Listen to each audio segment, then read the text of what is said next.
Tonton video ini sampai selesai agar Anda tidak gagal paham. Sobat 651 Safa, kembali lagi bersama dengan kami untuk mengulas fakta-fakta perpolitikan dan juga informasi terkini di tanah air. Media asing prediksi Indonesia akan bangkrut gara-gara bangun IKN. Pengamat politik pun mengatakan hal ini menjadi sinyal yang buruk. Proyek pembangunan ibu kota negara IKN di Penajam Pasar Utara PPU Kalimantan Timur mendapatkan sorotan dari media internasional, terutama dari Eropa dan juga Amerika. Mengingat saat ini pemerintah Jokowi sedang berupaya untuk membangun IKN. Namun pembangunan tersebut belum jelas pelaksanaannya karena pemerintah disebut masih mencari investor untuk menyokong proyek IKN. Pencarian investor dilakukan karena menurut perhitungan pemerintah, APBN tidak mampu menanggung biaya pembangunan tanpa suntikan dari dana investor. Demi mengatasi permasalahan ekonomi, pemerintah kemudian mengambil langkah untuk membiayai pembangunan IKN dengan cara crowdfunding yang kembali menuai kontroversi. Menteri Keuangan Sri Mulyani menilai pemerintah mencadangkan anggaran 27-30 triliun rupiah dari dalam APBN 2023 untuk pembangunan IKN Nusantara.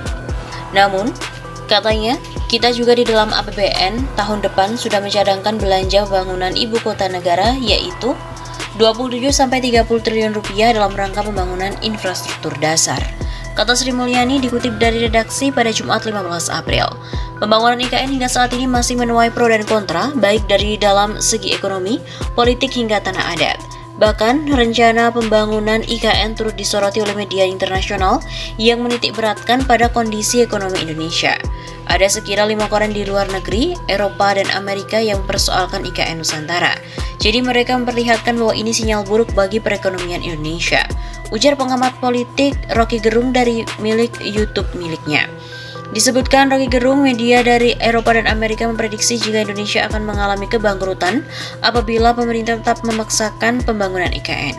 Indonesia akan bangkrut karena bikin mercusuar itu. Sama seperti kerajaan Babilonia bangkrut karena bikin menara Babel. Sama seperti raja-raja dulu yang bikin istana terus bangkrut.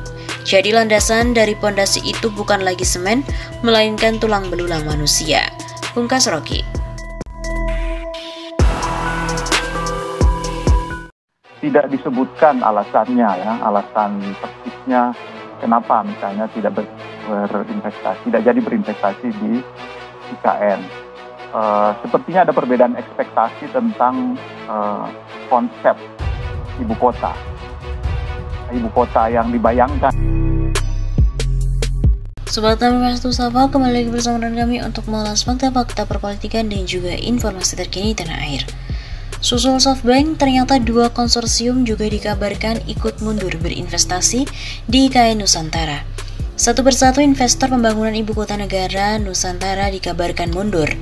Setelah perusahaan keuangan multinasional asal Jepang, SoftBank, memutuskan batal berinvestasi di IKN Nusantara, 2 konsorsium pembangunan mega proyek di Kalimantan Timur juga dikabarkan menarik diri. Meski belum jelas konsorsium yang dikabarkan mundur, kabar ini tentu menjadi pukulan bagi pemerintah untuk mendapatkan kepercayaan publik pada pembangunan IKN Nusantara.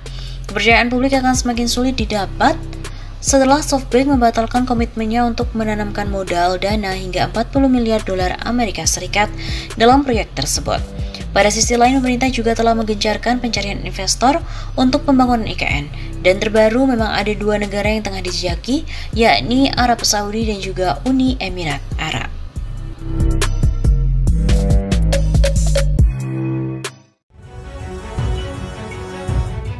Jurus mabuk pembiayaan untuk IKN.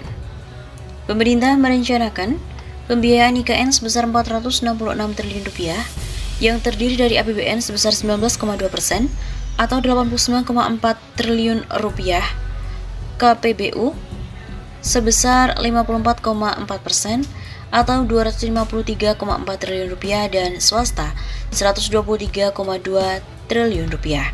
Swasta yang dimaksud harusnya berbentuk Foreign Direct Investment atau FDI, namun Kepala Otorita menarasikan hal yang berbeda dan tidak masuk akal.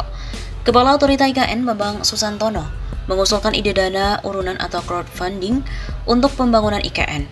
Hal ini sangat aneh karena dana urunan membutuhkan konsensus dari publik, sementara penyusunan undang-undang IKN dinilai tidak partisipatif karena terbukti digugat oleh kelompok masyarakat. Setidaknya ada 2 gugatan yang sedang diuji oleh MK. Kelompok masyarakat tersebut dipimpin oleh Marwan Batubara dan juga Profesor Din Syamsuddin. Ide dana urunan adalah ide yang tidak masuk akal dan ide yang memberikan sinyal keputusasaan karena tidak ada lagi investor asing yang tertarik dalam pembangunan IKN. Uni Emirat Arab sudah berkomitmen memberikan 20 miliar dolar Amerika Serikat. Namun, Arab Saudi belum memberikan keputusan angka komitmennya. Besar kemungkinan Arab Saudi tidak berkenan memberikan karena dananya dibutuhkan untuk proyek dalam negeri Arab Saudi seperti proyek Jeddah Center, sebuah proyek pariwisata baru Pangeran Muhammad bin Salman yang bernilai 20 miliar dolar Amerika Serikat. Pasca hengkangnya investor besar proyek IKN yaitu SoftBank, kelayakan pembangunan IKN menjadi menyusut 80% dan tidak sesuai dengan desain awal. Bagaimana tidak, dana 100 miliar dolar Amerika Serikat atau setara 1.430 triliun rupiah tiba-tiba tidak tersedia. Sementara yang tersedia hanya komitmen dari Uni Emirat Arab, yaitu sekitar 20% dari 100 miliar dolar Amerika. Itu pun dinilai belum konkret karena dananya belum masuk ke otorita IKN alias baru komitmen lisan. Proyek IKN yang digembar-gemborkan beberapa tahun ini menjadi tidak jelas kelanjutannya. Nuansa optimis masa depan proyek IKN ini semakin suram bila mengharapkan investasi yang bersifat FDI seperti SoftBank atau Uni Emirat Arab.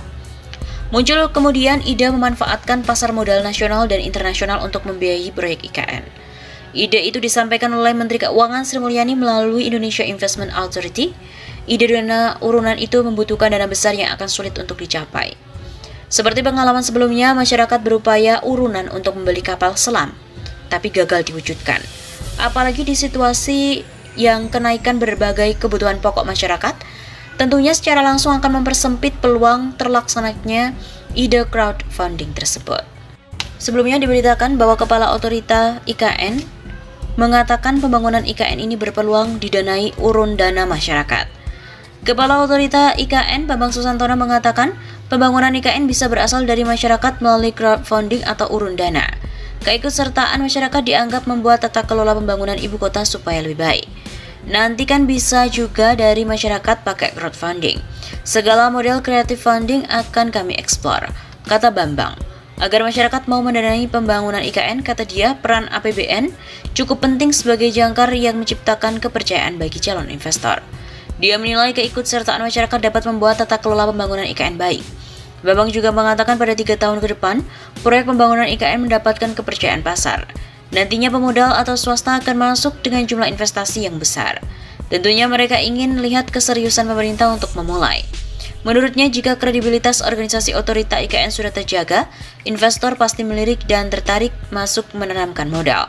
Apalagi berdasarkan pengalamannya di Asian Development Bank atau ADB, lembaga multilateral masuk jika ada quality insurance. Mereka tidak akan masuk kalau ini setengah-setengah. Jadi biasanya memberikan kenyamanan bagi investor untuk masuk, walau masuknya sedikit, itu auranya aura positif karena menciptakan kepercayaan. Dia berharap dalam 2-3 tahun ini, utamanya pembangunan IKN mulai menggunakan dana dari APBN, dan APBN kata dia akan menjadi daya ungkit untuk menarik kepercayaan pasar.